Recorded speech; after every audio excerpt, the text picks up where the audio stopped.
My name is Renee Calloway. I'm 32 and 8 weeks ago, my phone rang at 6:30 in the morning with my sister Vanessa's name on the screen, and before I'd even said a full hello, she said it fast and flat, like she'd practiced it. "Dad died last night, you get nothing." Then the line went dead.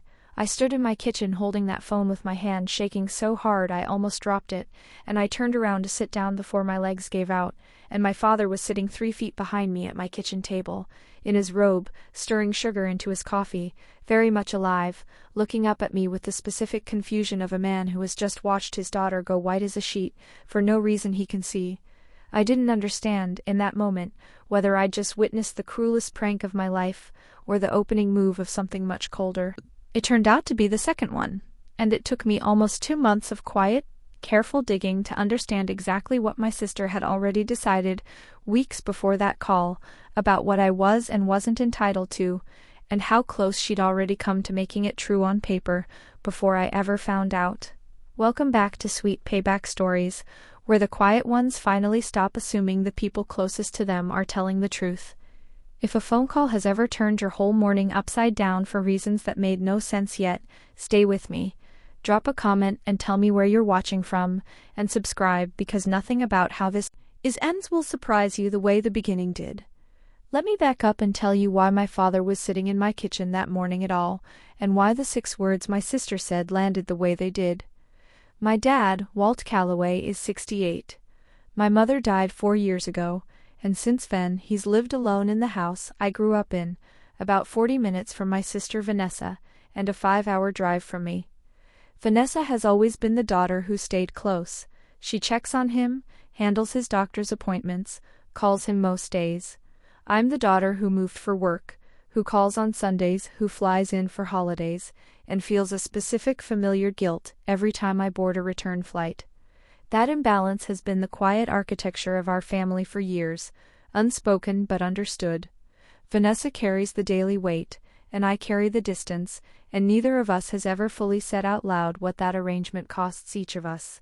Dad had been staying with me for 11 days when that call came in, the longest visit he'd made since Mom died. He'd said he wanted a change of scenery. I didn't ask many questions about why, because I was just glad to have him. And in hindsight, that's the first thing I got wrong. I didn't ask enough questions about anything for almost 2 more weeks. Dad called Vanessa back within 90 seconds of me hanging up, phone on speaker, both of us staring at it like it might explain itself. Vanessa picked up sounding groggy, confused, and then audibly panicked once she understood what she'd apparently just told me. She said it was a horrible mistake, that she'd been texting with her friend Priya about a completely different situation. Priya's father-in-law had passed away that week, and she must have grabbed the wrong contact and called me instead of texting Priya, half asleep, still in the fog of an early wake-up with the baby. She apologized, cried a little, said she felt sick about it. Dad, relieved and a little shaken, accepted it. I wanted to accept it too. I might have, if not for 4 words sitting oddly in my memory afterward, the ones that didn't fit anywhere in a wrong number explanation. Not, "he passed away." Not, "I'm so sorry." Just flatly, immediately, "You get nothing." Nobody accidentally texts a stranger's grieving daughter-in-law a line about an inheritance. That phrase belonged to our family, specifically, and it had clearly already existed somewhere in my sister's head before that morning, fully formed enough to come out under pressure without her having to build it from scratch. I didn't say anything to Dad about that particular detail right away. I told myself I was being paranoid, the way you tell yourself that about the people you love, because the alternative explanation is heavier to carry than the doubt is. But over the next few days, small things started arranging themselves into a shape I couldn't unsee once I noticed it. Dad's phone, sitting on my kitchen counter while he napped one afternoon, tee up with a text reminder. "Confirming your appointment with Halbrook Legal Group, Thursday 2 p.m. Bring the documents we discussed." I hadn't heard him mention any legal appointment. When he woke up, I asked him about it as casually as I could manage. He said, a little vaguely, that Vanessa had set it up, that it was just some paperwork updates, nothing to worry about. The same sentence people say right before it turns out to be exactly the thing to worry about. I asked him gently if he remembered what he'd signed. He said there'd been a few pages, that Vanessa's friend from work had recommended the attorney, that he'd trusted her judgment because he always had, and that he honestly didn't remember all the specifics because it had been a long appointment and his eyes get tired reading small print now. I didn't push further that day, but I asked if he'd mind if I called the attorney's office directly, just to get copies for our records, and he said that was fine. He didn't see why not. It took me 3 days and 2 follow-up calls to get anyone at Halbrook Legal Group to send anything, and when the documents finally arrived by email, I read them standing up in my kitchen. In the same spot where I'd been standing when the phone rang 8 weeks ago now feels closer to a beginning than I'd realized. There were 2 documents. The first was a new power of attorney, dated 3 weeks before the 6:30 phone call, naming Vanessa as sole agent for all financial and health our decisions, revoking a prior document from years earlier that had named both of us jointly. The second was a draft will, unsigned but far along, restructuring Dad's estate to leave the house and the bulk of his retirement accounts to Vanessa, with a single specific line allocating me a keepsake distribution not to exceed $5,000. Language so clinical, it didn't read like anything my father would have chosen on his own. I want to be honest that my first reaction wasn't anger. It was something closer to disorientation, the particular vertigo of realizing a decision about your entire relationship with a parent has already been drafted, formally by someone else, weeks before you were told any of it was happening. I asked Dad, as carefully as I could, why he'd want to leave things that way. He looked genuinely surprised, then unsettled, in a way that told me this wasn't a decision he remembered making with that kind of clarity. "That's not. I didn't say $5,000, he said slowly. "I don't think I said that." He asked to see the document himself, and reading it seemed to upset him more than my having found it did, which told me something important. Whatever had happened in that attorney's office, my father hadn't walked out of it feeling like his own wishes had been captured accurately. Over the following days, in quieter conversations, Dad told me things he apparently hadn't told either of us fully, that he'd had some memory lapses over the past year, misplacing his keys more than usual, forgetting a doctor's appointment twice, and that Vanessa had taken him to a neurologist about it 2 months earlier, an appointment I'd never heard about at all. He said the diagnosis was mild, that the doctor hadn't seemed too worried, and that Vanessa had told him not to make a big deal out of it with me, because she didn't want me panicking from far away. I understood hearing that there was a version of this where Vanessa's instinct to shield me from worry was genuinely protective, and a version where controlling what information reached me had become useful to something else entirely. I no longer trusted myself to assume it was only the first one. I requested the neurologist's records with Dad's consent and signature, and they arrived within a week. The diagnosis was mild cognitive impairment, a real and documented condition, but the report was explicit that it did not, at the time of evaluation, impair his capacity to understand financial or legal decisions. The evaluation date sat 2 months before the new power of attorney was signed. I read that timeline 3 times to be sure I had it right. Vanessa had learned about a real mild diagnosis, and within roughly 6 weeks had scheduled and completed a new estate plan overhauling both control of his finances and the distribution of everything he owned, using an attorney I had never heard of, without telling me any of it was happening. I still hadn't confronted her directly.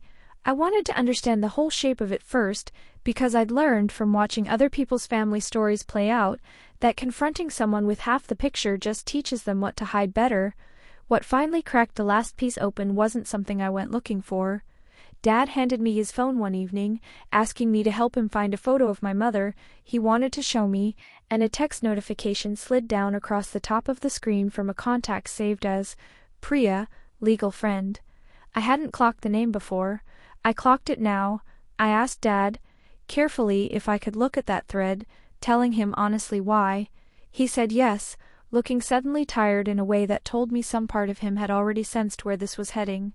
The thread wasn't long, but it didn't need to be. Priya, it turned out, wasn't just Vanessa's friend from the wrong number excuse. She worked as a paralegal at Halbrook Legal Group, which explained how Vanessa had found the attorney so quickly. 3 messages, from 6 weeks earlier, sat near the top of the thread. Vanessa had written, "Can we get the POA finalized before he changes his mind about anything? Once it's done, it's done." Priya had replied that the attorney could see them Thursday. Vanessa's last message in that exchange read, "Perfect, let's just get through this before Renee finds out and makes it a whole thing." I sat with my father's phone in my hand for a long time after reading that. Not because the words were shocking exactly. Some part of me had already assembled this shape from the pieces before I found the sentence that confirmed it. Because seeing it in Vanessa's own handwriting, so plainly transactional, made something I'd been hoping was a misunderstanding impossible to keep hoping about. I understood, finally, what that 6:30 phone call actually was. Vanessa hadn't misdialed a text meant for Priya about someone else's grief. I believe now, and Dad believes it too, that she'd been mentally rehearsing, maybe out loud, maybe into a voice memo she meant to send Priya as a check-in on how the family would need to be told once things eventually did happen. And in the disoriented fog of a 6 a.m. wake-up, she'd called the wrong contact and let out loud a sentence her own head had apparently already written for a future she'd been quietly preparing for. "You get nothing" wasn't a slip of the tongue. It was a sentence that had already existed, complete, before either of us knew any of this was underway. I told Dad everything I'd pieced together, slowly, over one long evening, laying the documents and the timeline out the way I would for anyone, because I wanted him making his own decision from the same information I had, not from my interpretation of it. He was quiet for a long time. Then he said the thing that told me where his heart actually was in all of this. "I think your sister is scared, and I think being scared made her do something I wouldn't have agreed to if she'd just asked me properly." He wasn't excusing it, but he wasn't ready to villainize her either, and I found, somewhat to my own surprise, that I wasn't fully ready to either. We agreed together on the next step, an independent capacity evaluation from a neurologist with no connection to anyone in our family, and a completely separate estate attorney, one Vanessa had never spoken to. The independent doctor's report, 3 weeks later, confirmed the earlier diagnosis of mild cognitive impairment, but stated clearly that Dad retained full legal capacity to make and understand his own decisions, with one added note, in careful clinical language, flagging that the compressed timeline and single-source counsel involved in the recent estate planning documents raise appropriate concern regarding undue influence, independent of the patient's underlying capacity. It wasn't a diagnosis of wrongdoing. It was simply a professional, on paper, confirming that the process itself had looked wrong, even if my father's mind hadn't been. Dad revoked the power of attorney naming Vanessa as sole agent the same week, replacing it with a document naming both of us as co-agents, requiring joint sign-off on anything significant, not out of distrust of Vanessa alone, he told me, but because he'd realized, looking at what had almost happened, that no single person, including me, should ever again be the only person standing between his wishes and someone else's version of them. The conversation with Vanessa happened on a Saturday, all three of us in Dad's living room, and it wasn't the confrontation I'd imagined in the angrier version of this story I'd been quietly rehearsing for weeks. She cried before anyone had said much of anything, and when she finally talked, what came out wasn't defensiveness so much as exhaustion. She said she'd been the one making every doctor's appointment, handling every medication refill, fielding every scared 2 a.m. phone call from Dad about a noise in the house, for 4 years, largely alone, while I called on Sundays from 5 hours away and got to keep a version of Dad that didn't include any of the hard parts. She said watching his memory start slipping had terrified her in a way she hadn't known how to say out loud, and that some frightened, ungenerous part of her had decided that if she was the one carrying it all, she should be the one who ended up with what was left of it. I didn't tell her she was wrong to feel exhausted, because she wasn't. I told her, as evenly as I could manage, that being exhausted and being unseen for years was real, and that it still didn't make it hers to decide alone, in a lawyer's office, without either of us in the room to say otherwise. I told her that fear had made her do something that, if it had gone unnoticed, would have quietly cost me the chance to ever have that conversation with her honestly at all. She didn't argue with that. That, more than the tears, was what told me something in Her had actually shifted rather than just been caught. Dad's final estate plan, finished a month later with the independent attorney, wasn't a punishment aimed at Vanessa, and I made sure of that because it was never really about the money for me. It reflected something closer to what I believe he'd have chosen years ago, before any of this started, the house and the bulk of the estate split evenly between us, with a separate specific fund set aside explicitly to compensate Vanessa for the caregiving hours she'd been quietly absorbing for 4 years. Hours that had never once been acknowledged in dollars before, only assumed. It felt, when Dad read the final draft aloud to both of us, less like a resolution to a conflict, and more like the first honest accounting either of us had ever gotten of what the other one had actually been carrying. I moved my flights around for the next few months, coming home more often, not out of guilt this time, but because I finally understood what I'd been missing by staying comfortably far from the hard parts. Vanessa and I talk more now than we have in years, carefully, the way you talk to someone you're rebuilding trust with, rather than assuming it. We split a caregiving calendar now, actual shared responsibility, with actual shared visibility, instead of one daughter quietly absorbing everything and one daughter quietly benefiting from not having to. Dad is doing well. His memory hasn't worsened much in the months since, and he jokes now, easily, gently, about the morning I died and nobody told me, which I think is his way of making sure none of us stay too heavy about it forever. I let him joke. It's easier for all of us that way, and I've learned that some wounds heal better with a little room to be funny about them eventually, once the real repair work underneath is actually done. I think about that phone call more than I expected to, months later. 6 words meant for someone else that ended up telling me the truth about a plan I was never supposed to see coming until it was finished. I used to think love in my family meant not asking too many questions, the same way I used to think staying 5 hours away and calling on Sundays counted as enough. I don't think either of those things anymore. Love, the kind that actually holds up, has to survive somebody asking a hard question and getting a real answer.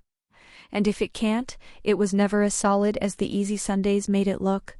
That's my story. One misdialed call at 6:30 in the morning. One folder of documents that told a different truth than the phone call did. And a father, very much alive behind me the whole time, waiting for either of his daughters to finally ask him what he actually wanted. If this reminded you that the people closest to your parents aren't always the ones protecting them, take that as your sign. Ask the hard question. Read the paperwork yourself. Thank you for watching Sweet Payback Stories. Drop a comment, hit subscribe, and I'll see you in the next one.